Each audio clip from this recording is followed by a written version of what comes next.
Si je garde un... Oh. Oh.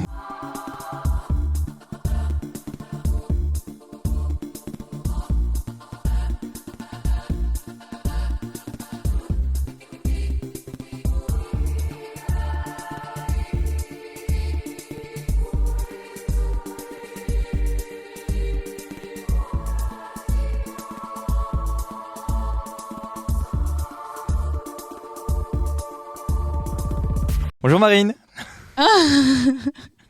J'étais pas prête. Est-ce que tu peux me dire ta définition de l'amour, s'il te plaît? Ah waouh. Ouais. Moi, ça se résume en un mot, hein. Pour moi, l'amour, il est inconditionnel. Ok. Pas avec tout le monde? Oui.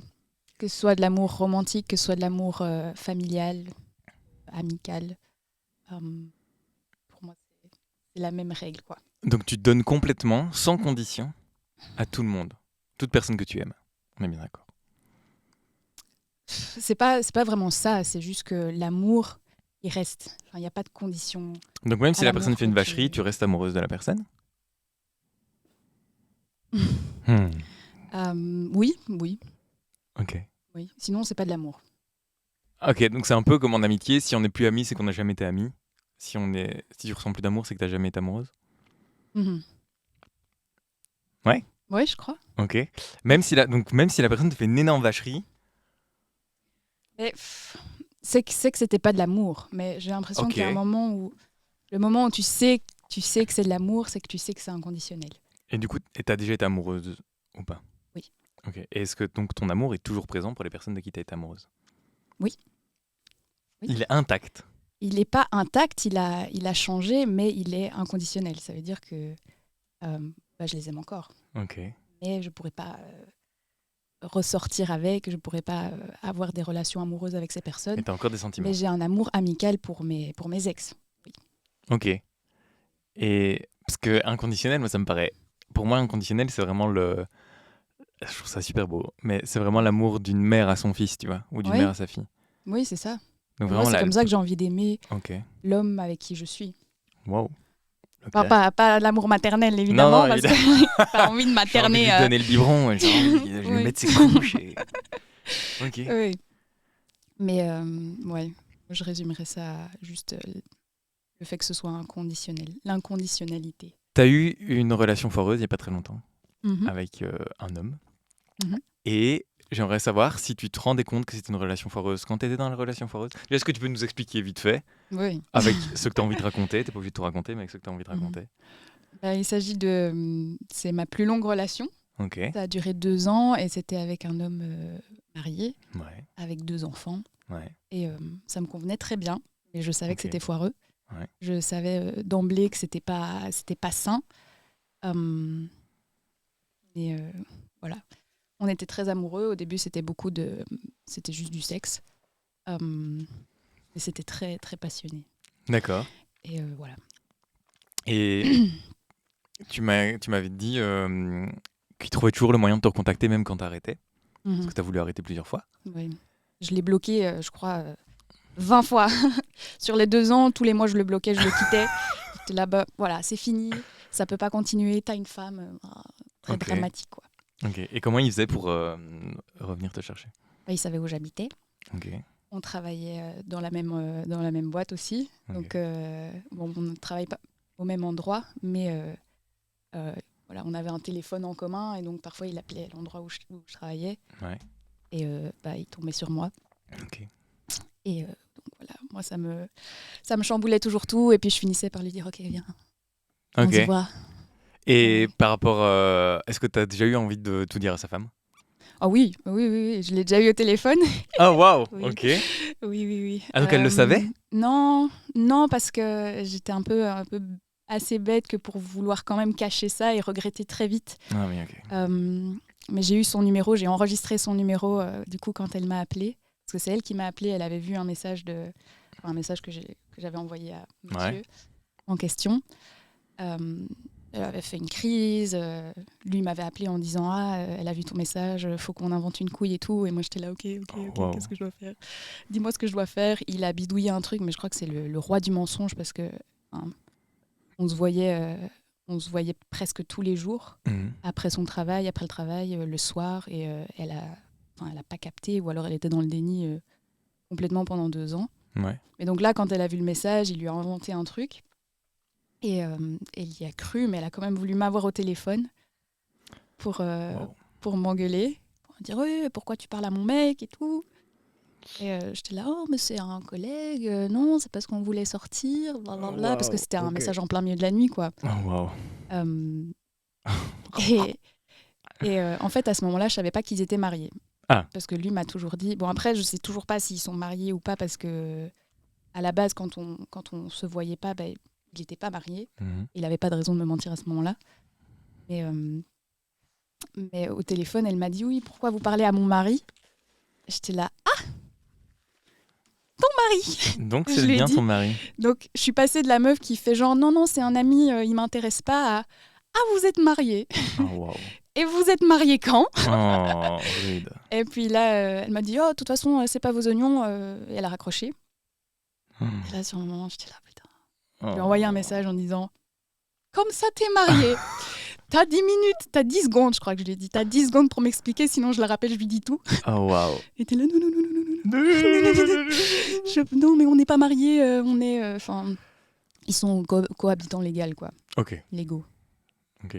Cohabitants légaux, ouais. Légaux, oui. Ok. Donc voilà, mais oui, j'ai beaucoup eu envie de lui dire, et je lui ai envoyé aussi quelques messages parfois, mais à chaque fois je m'arrêtais parce que je me disais, mais... c'est pas bien, et je vais peut-être bousiller mes chances avec lui. Mais donc, parce que tu étais vraiment amoureuse de lui, et tu voulais... Est-ce que tu espérais aussi qu'il quitte la personne pour vivre un truc avec? Alors non. Ok. Non. Ok.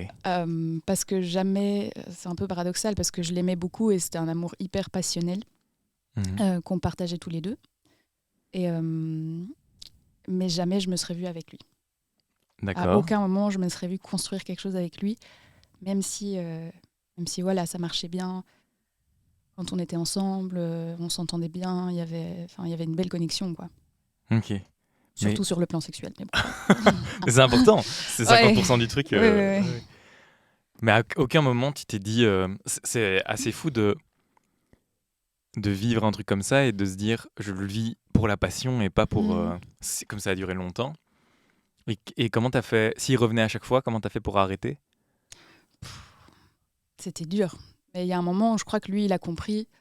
Enfin, je lui ai dit arrête de revenir parce qu'en fait, je suis pas heureuse. Et lui, il a compris que ça m'apportait plus rien, quoi. D'accord. Et je crois qu'un homme, aussitôt qu'il sent qu'il n'apporte plus rien à une femme, il n'a plus envie de continuer avec elle, même s'il l'aime. Il s'était tatoué mon paraphe sur son bras, d'ailleurs. Oh, waouh! Alors, est-ce que c'est une preuve d'amour? Je ne sais pas, c'est un débat.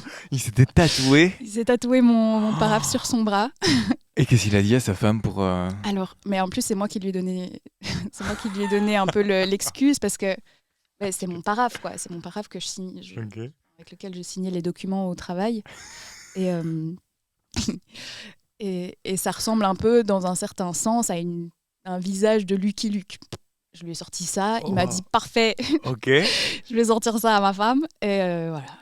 Mais donc lui, il était vraiment fou de toi, quoi. Parce que pour se faire tatouer un truc d'une personne, pour moi, il faut vraiment être... Je sais pas parce tu sais pas? Oui, si, je pense que oui, mais est-ce que c'est vraiment une preuve d'amour? Pour moi, non. Enfin, c'est juste une preuve de... Se faire tatouer le paraphe de quelqu'un ou les initiales de quelqu'un, c'est pas une preuve d'amour. Ah bah si, bon, c'est une preuve de folie aussi, quoi. Oui, c'est plus de la folie surtout quand t'es marié, oui. Mais enfin voilà, après j'étais flattée et d'un autre côté j'étais là, mais t'es complètement ma boule. Et il a fait d'autres dingueries comme ça? Ouais, il y a des fois, mais c'était un peu un taré, quoi. C'est un amour un peu démesuré, j'ai l'impression. Et c'est ça qui faisait la passion, en fait, parce que il y a des fois, il y a un soir où je regarde par ma fenêtre et je vois qu'il était là. Oh wow, oh l'angoisse! Et en fait, je lui avais juste pas répondu à ses derniers messages, ou je sais pas si on s'était pris la tête ou quoi. Et il était venu voir si je faisais quelque chose, si j'étais avec quelqu'un. Et donc, je fermais mes rideaux et je vois sa tête et je suis là. Mais d'un autre côté, c'est flatteur et moi, ça me... Mais c'est pas l'amour. J'ai pas envie de croire que ça, c'est... Mais c'est pas un amour sain, en tout cas. C'est pas du tout un amour sain. Passionné, un peu névrosé. Oui, complètement. Mais bon, moi, ça m'a beaucoup plu et c'est quelque chose, je crois, qui me rassure dans l'amour de quelqu'un, c'est quand tu fais quelque chose de complètement dingue, Ouais. comme ça, comme te faire tatouer, comme venir m'espionner la nuit. Voilà. Ne faites pas ça. Ne faites pas ça Ne chez faites vous. pas ça. Non, mais voilà, c'est pas ce que je veux non plus. J'ai envie de trouver quelqu'un qui sait m'aimer et qui sait aussi juste me respecter, respecter Ouais. des limites, des limites raisonnables dans l'expression de ses sentiments, quoi. Après, je comprends que ce soit flatteur, quelqu'un qui te donne Oui. tout, mais ça peut être trop aussi, quoi.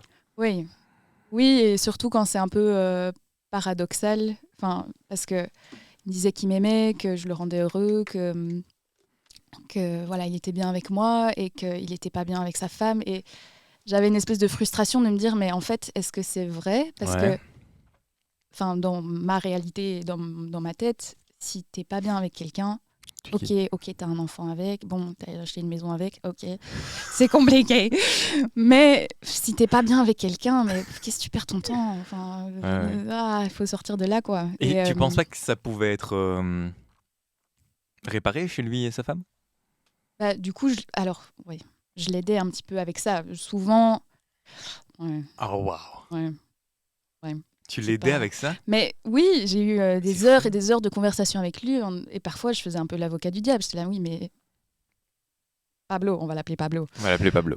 Pablo. Pablo. En même temps, je lui dis, mais voilà, moi, je sais que t'es comme ça. Est-ce que t'as pas essayé de la comprendre, elle, quand elle t'a dit ça? Enfin, je faisais un peu. Oui. Ok. Et ça te faisait pas mal de faire ça? Non, pas du tout. Pas du tout. Vraiment pas, parce que, de nouveau, pour ce concept d'inconditionnalité, moi, je l'aimais comme ça. Je l'aimais avec sa femme et ses problèmes. Et mon but à moi, c'est qu'il soit... Et ses 2 enfants, bon, voilà, que j'ai aussi tous les 2 rencontrés. Non. Ah oui, hein. Je fais partie de la famille. Dans quel contexte? Mais son fils, il m'a aidé à déménager, putain.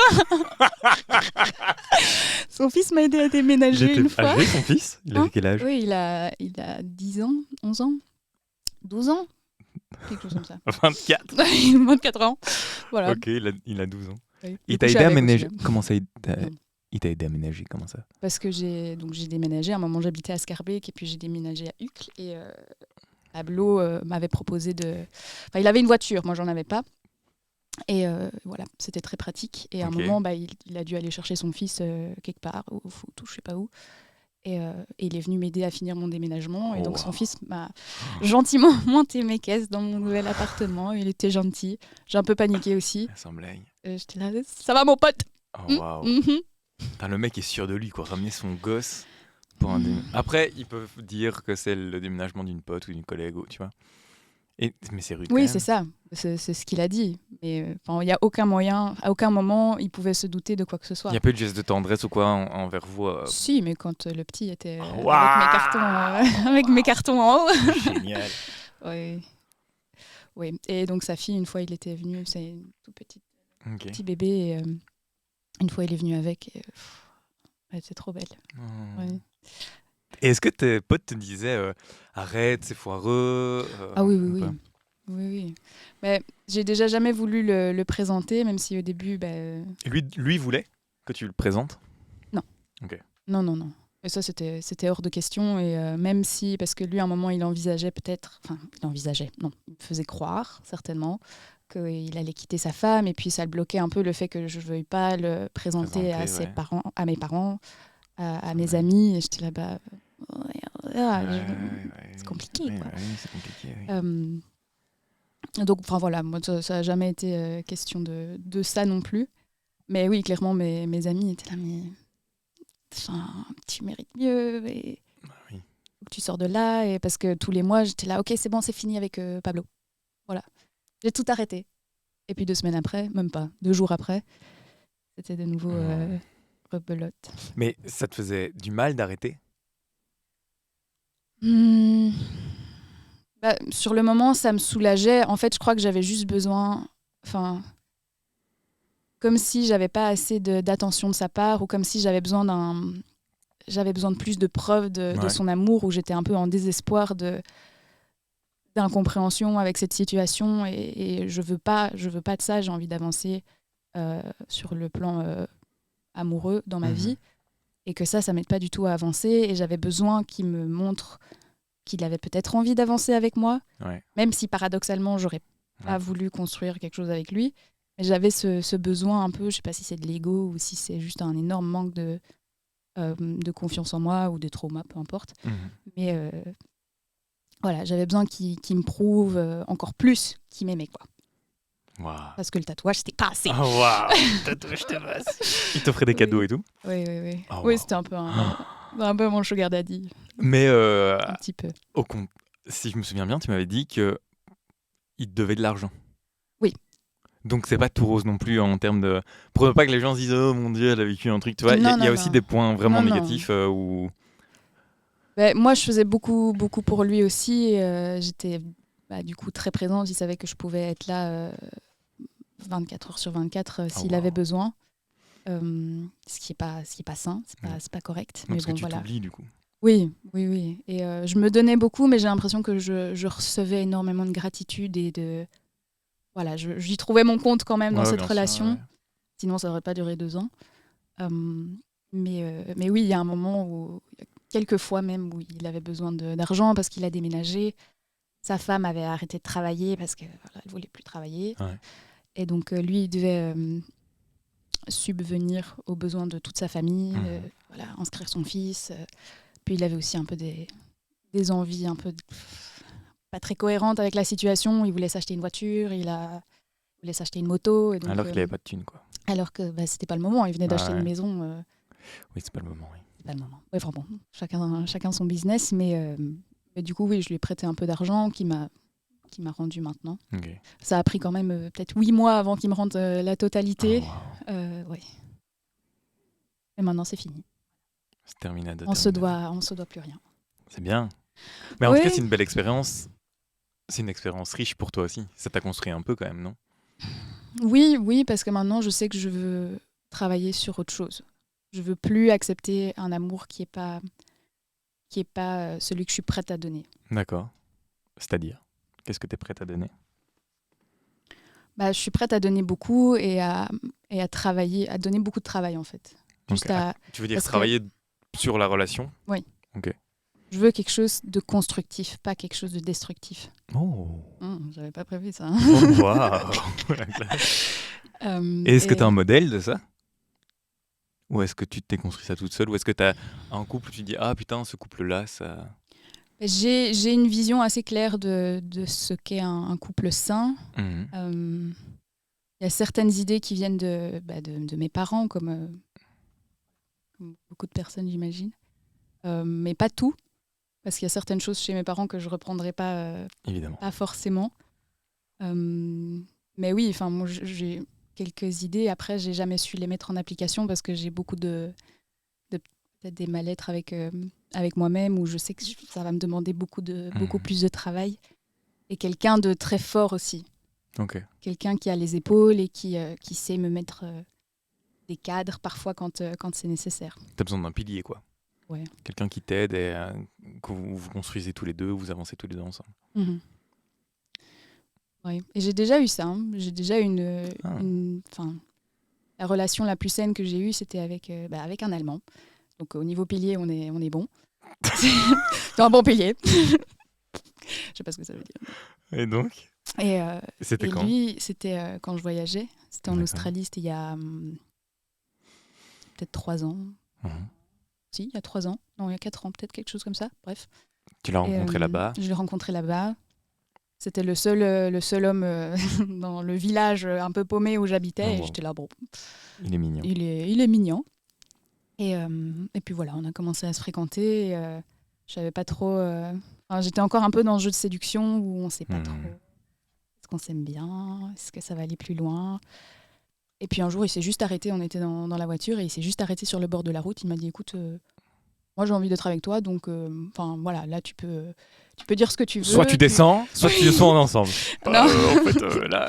Bon, d'accord, hein, on sort ensemble. Hein. Non. Du coup, j'ai été directement rassurée et je crois que c'est une des rares relations dans ma vie où j'ai pas eu de stress ou d'anxiété. Cool. Ouais, c'était très très chouette. Et tu t'arrives à analyser ce qui a fait en sorte que t'aies pas ce stress? Oui, parce que lui, il savait ce qu'il voulait et Mhm. j'avais pas de doute là-dessus. Ok. Voilà, il avait décidé, parce que pour moi, l'amour et construire quelque chose, c'est aussi une décision, c'est pas juste Mhm. quelque chose qui se passe en un flash Ouais. enfin, c'est pas forcément que émotionnel où tu te dis oh, Oui, c'est un je suis choix de amoureux. vivre avec Oui, c'est quelqu'un. ça. Oui, bien sûr. Et c'est quelque chose qui se travaille au quotidien et sur toute une vie si on veut que ça dure toute une vie. Sinon, Mhm. ça dure pas toute une vie. Non. Enfin, je pense. Et Donc l'amour est un choix. c'est aussi un choix. Oui. Enfin, Merci d'avoir écouté ce podcast. Comme tu le sais déjà, il est tiré du spectacle Et si on parlait d'amour, spectacle qui est soit toujours en création, soit en tournée. Toutes les infos se trouvent sur l'Insta. Si t'as kiffé, n'hésite pas à t'abonner avec le compte de ta mamie, de ton frère, de ta cousine, de l'ex de ta sœur. Nous, ça nous donne de la force et ça soutient la chaîne. À très vite et surtout du bonheur.